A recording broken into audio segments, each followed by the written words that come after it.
Olá, meus amigos, sejam todos muito bem-vindos a mais um vídeo do canal Terra Brasilis News. Hoje, sábado, né? Dia 16 de novembro de 2024.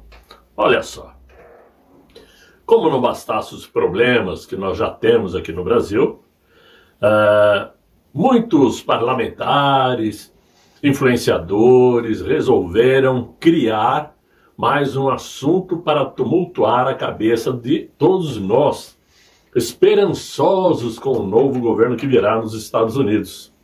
Surgiu nessa semana aí a conversa de que, assim como o nosso presidente mito se entregou ao Centrão, o agora recém-eleito presidente americano, Donald Trump, também se entregou ao Centrão, apoiando pautas da esquerda.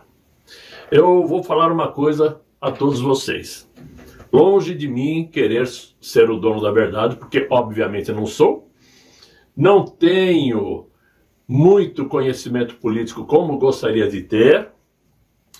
Não tenho seguidores, obviamente, como gostaria de ter, para poder trazer informações para um maior número de pessoas.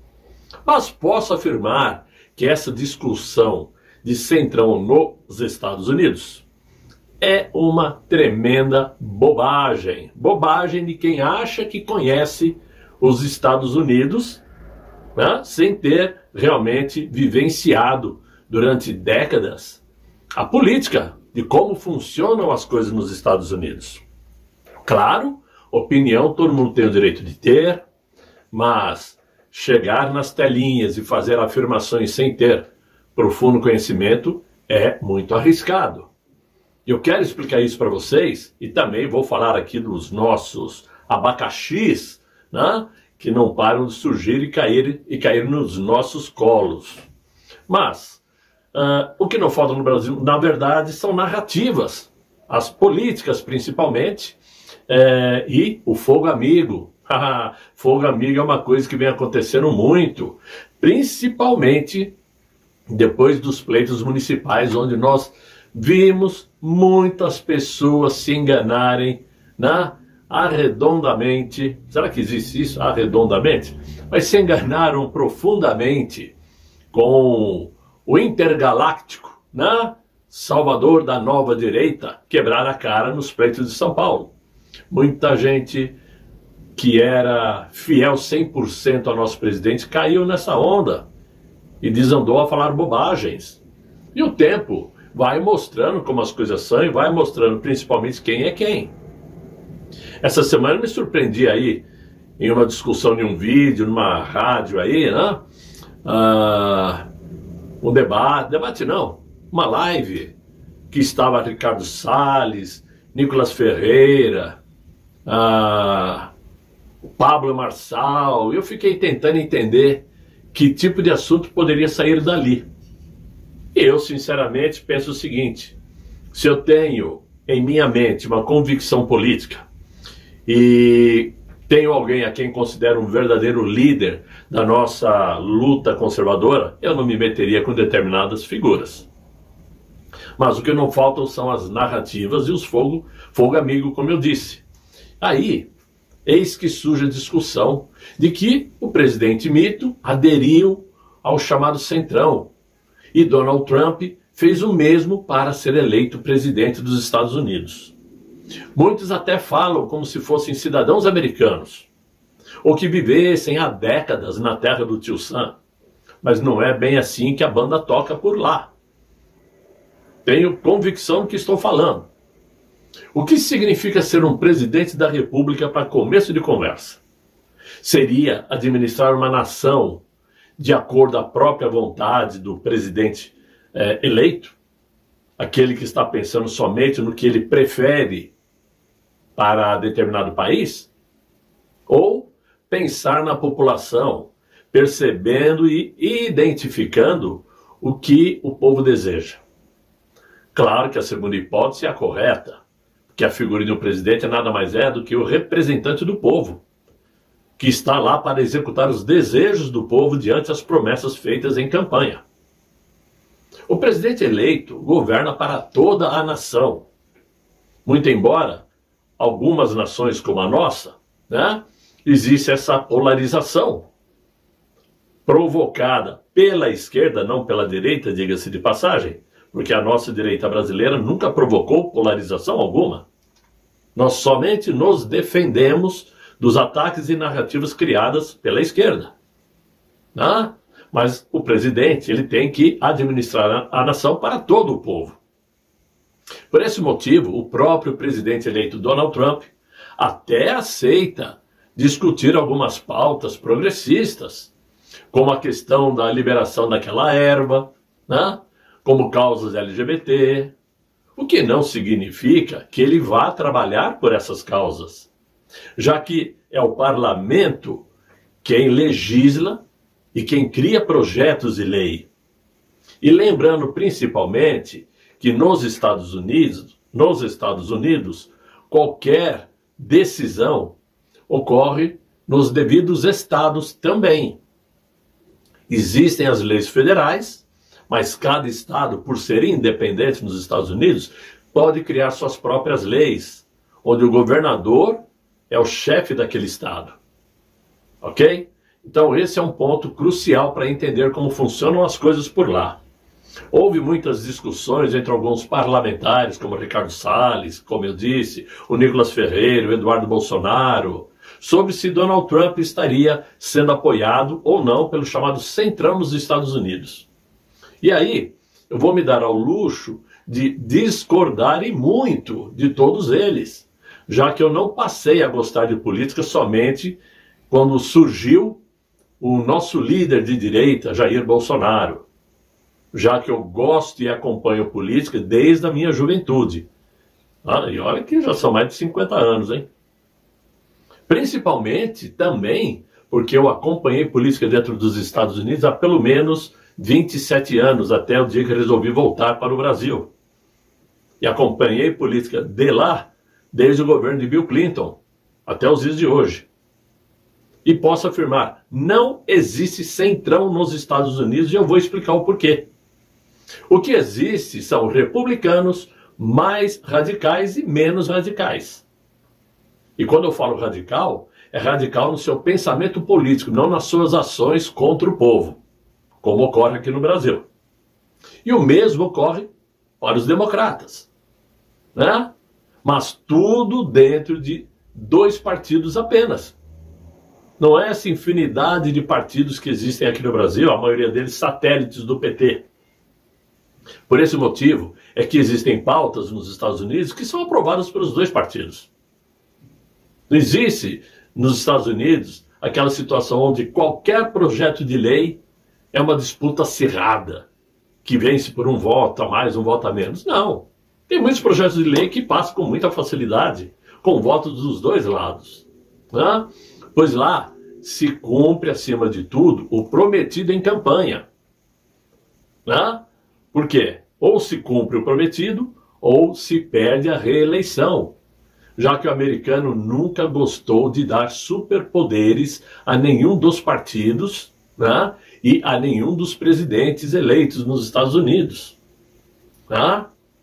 Exceto agora, Donald Trump, que foi um ponto fora da curva, onde ele venceu no número de delegados, no número de votos da população, venceu na Câmara dos Deputados, venceu no Senado, ou seja, ele é um presidente majoritariamente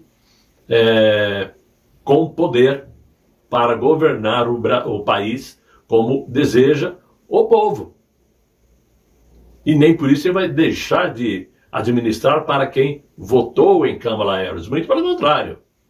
Por isso ele disse que aceita discutir algumas pautas progressistas dentro do que é considerado normal, né, na política americana. Ora, levando tudo isso aí em conta, nós podemos dizer o seguinte: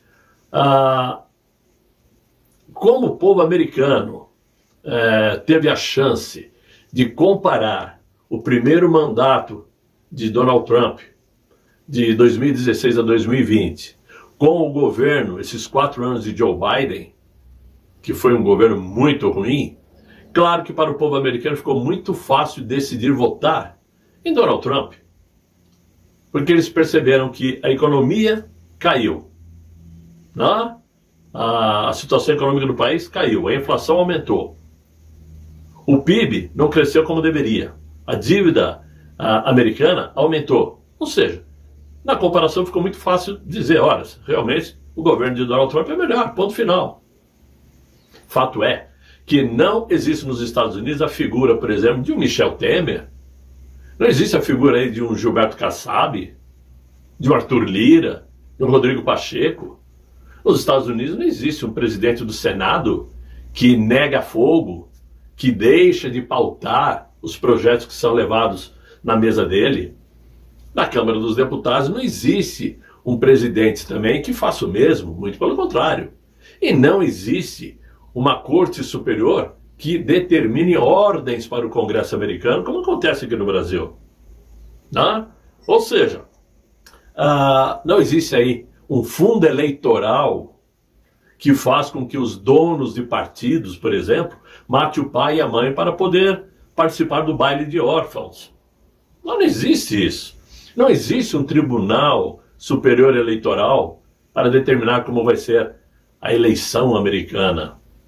Lá, cada estado determina o método que vai ser utilizado na eleição, mas sempre levando em conta os candidatos que estão concorrendo, né, a nível federal e, claro, os que estão concorrendo a nível estadual.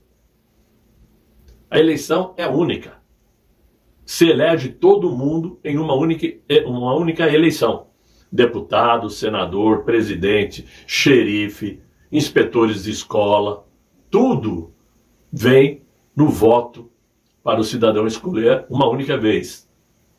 Tudo isso ajuda a mudar muito o sistema político e impedir que exista algum grupo que domine o cenário político no Congresso americano. A prova maior do que estou dizendo é que Donald Trump venceu nos 7 estados pêndulos dos Estados Unidos. Aqueles que a cada eleição mudava o partido, né, mudava o apoio de um partido para o outro. Dessa vez, todos os 7 estados pêndulos votaram em Donald Trump. E os estados tradicionalmente democratas votaram nos democratas. E o mesmo com os republicanos. Outra prova de que Donald Trump não aderiu a ninguém que não se identifique com os republicanos é a decisão expressada por ele em vídeo de que vai retirar de Washington o comando da educação dos Estados Unidos, deixando para que cada estado determine como administrar as escolas e universidades, conforme até citei aí em vídeos anteriores. Outra prova é que ele disse que vai processar qualquer médico ou hospital que execute tratamento para mudança de gênero em crianças, principalmente se for contra a anuência dos pais. Essas ações são totalmente na contramão das causas progressistas. Por isso eu acredito que tem muita gente discutindo sem fundamento básico para isto. As políticas americanas são totalmente diferentes da nossa aqui. É feita de forma muito diferente. E o americano não tem memória curta para a política. O americano, ele é ativo na política, ele acompanha a política. E é o que falta no Brasil, que passou a acompanhar a política por conta dessa polarização. Mas antes não. É comum no dia a dia do americano, você entrar num trem, por exemplo, todo mundo sentado lendo um livro ou lendo um jornal. É comum. Isso não é hábito no Brasil. Não é comum. Eles se informam, eles acompanham. Claro que tem os topeiras também, evidentemente, né? Nada é perfeito. Mas em grande maioria, o americano ele leva a sério quem está tomando conta da sua vida e do seu dinheiro, principalmente. Né? Muito bem. Eu acho que isso deixa muito claro que existem aqui pessoas perdendo tempo em discutir coisas que não têm nada a ver com as nossas necessidades. Mas eu até compreendo algumas falas, já que no atual cenário eleitoral brasileiro tem sido grande o afloramento de ódios latentes e tensões acumuladas ao longo dos últimos anos. Por conta aí de ressentimentos, o debate político foi tomado por xingamentos, ofensas gratuitas, sem sentido e sem necessidade. Fato é que não se combate mais o bom combate. Há quem diga que o cenário atual provém do excesso de liberdade nas redes sociais, onde a disseminação de mentiras e palavras de ódio tomou conta dos debates. Por engano, né? Porque é certo que, deixando de lado a decadência educacional do povo brasileiro, comparativamente a anos anteriores, né? Lá atrás, principalmente no regime militar ainda, os debates políticos sempre foram tomados de emoção e exageros. As discussões eram afloradas. Isso faz parte da história brasileira, né? Porém, os debates eram feitos em alto nível. Não se usavam palavras chulas, xingamentos. Os mais antigos vão se lembrar de debates tipo Brizola contra Maluf, na presidência, na disputa presidencial, me parece que de 89, não sei, por aí. Todos vão se lembrar de debates duros entre Jânio Quadros e Mário Covas em São Paulo.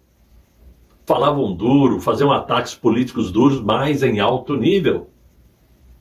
Não beirava a gincana ou Big Brother Brasil como as disputas eleitorais de hoje. Mas tomemos como exemplo, hoje, os vícios incontroláveis daquele ministro lá da Suprema Corte, após, por exemplo, aquele atentado com fogos de artifícios contra o prédio da Suprema Corte, onde ele, o ministro, voltou a ostentar suas credenciais de juiz universal da democracia, que não se controla diante das câmeras e se antecipa aos fatos que virá a julgar, conforme descrito hoje no editorial do jornal O Estado de São Paulo. Para surpresa de rigorosamente ninguém, bastaram poucas horas após o acontecido para que aquele ministro estufasse o peito e ostentasse as suas credenciais de plenipotenciário, guarda-costas da democracia do país. Ele se apresentou rapidinho e disse que os fatos que ocorreram na última quarta-feira à noite estavam interligados ao 8 de janeiro de 23.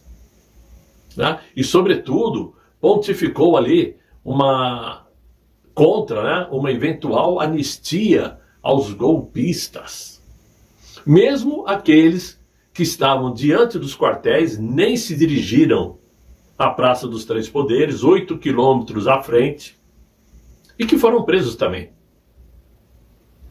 Ademais, aquele ministro colocou-se aí como analista político, juiz universal da defesa do Estado Democrático de Direito no Brasil.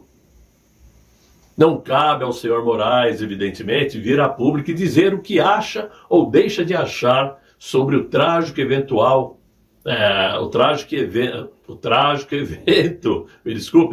sobre o trágico evento e suas eventuais repercussões. Claro, todas políticas e principalmente jurídicas, pois nesse momento ele é absolutamente irrelevante. A opinião dele não importa. Assim como não importa a opinião de qualquer outro ministro, sobretudo nos fatos do que ocorreu e seus desdobramentos. O que ele tem a dizer, que o diga eventualmente nos autos, como juiz, como ministro. Ali ele pode escrever tudo, segundo aquilo que foi apurado. O triste nisso tudo é saber que houve até quem usasse o caso para pregar a regulação das redes sociais. Fato problemático, pois será julgado no próximo dia 27 pelo Supremo. A tal regulação das mídias. Tudo isso a título de defender a democracia. E, principalmente, concentrar sua artilharia contra as plataformas digitais. Na condução dos secretos e infindáveis inquéritos das fake news, das milícias digitais e dos atos antidemocráticos, Moraes lançou-se em uma escalada autoritária sem precedentes, atropelando de ritos processuais a produção de provas contra suspeitos fora do processo.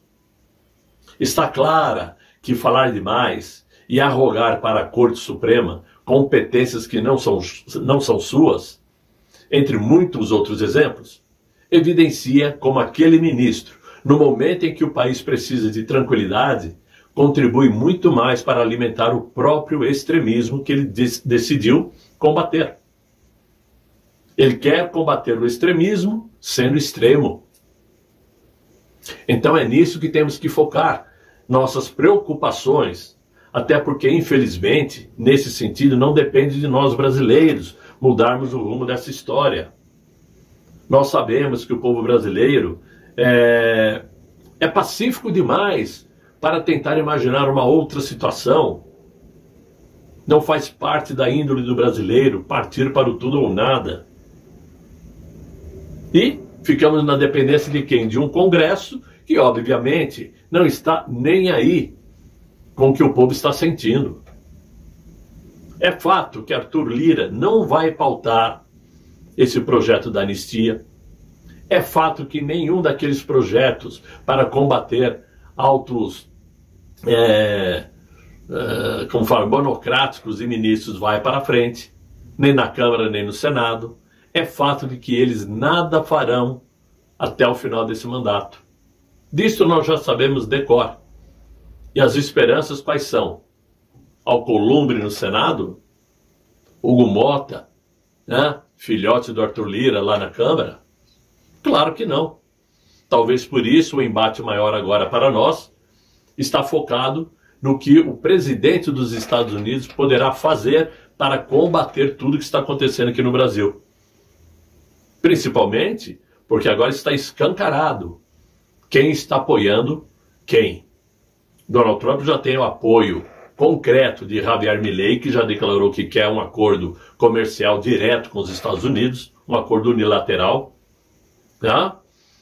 Já está claro que Elon Musk realmente tem um poder espetacular para mudar muitas coisas. Tá? E está claro também que existe sim preocupação dentro do Supremo Tribunal. Os ministros podem ser tudo menos, digamos assim, irresponsáveis em suas vidas pessoais. Eles sabem onde o sapato aperta. Eles sabem o tamanho do calo que possuem. E estão preocupados, sim, com as atitudes que poderão ser tomadas pelos Estados Unidos, principalmente fazendo pressão nos órgãos jurídicos internacionais, Comissão Interamericana, né? Tribunal Penal Internacional, que estão na mira dos parlamentares republicanos, ameaçando inclusive cortar verbas de financiamento a esses órgãos internacionais, caso eles não tomem as atitudes devidas contra as arbitrariedades que estão acontecendo aqui no Brasil. Isto é o que temos que levar em conta. Esse papo, essa conversa de que fulano disse que tem centrão nos Estados Unidos, ciclano rebateu, eu acho, em minha opinião, que é falta de assunto. É o que eu penso, é o que eu vejo. Então, era isso que eu queria ter conversado com vocês, conversei, né? Espero que o assunto agradou, tenha agradado, né? Desejo que vocês deixem os likes, que os likes são fundamentais para fazer o vídeo propagar. E peço para que vocês convidem seus amigos para me acompanhar no Terra Brasilis e desejo voltar amanhã com um novo vídeo, se Deus quiser. Ele há de querer. Fiquem bem, fiquem com Deus. Tchau, tchau.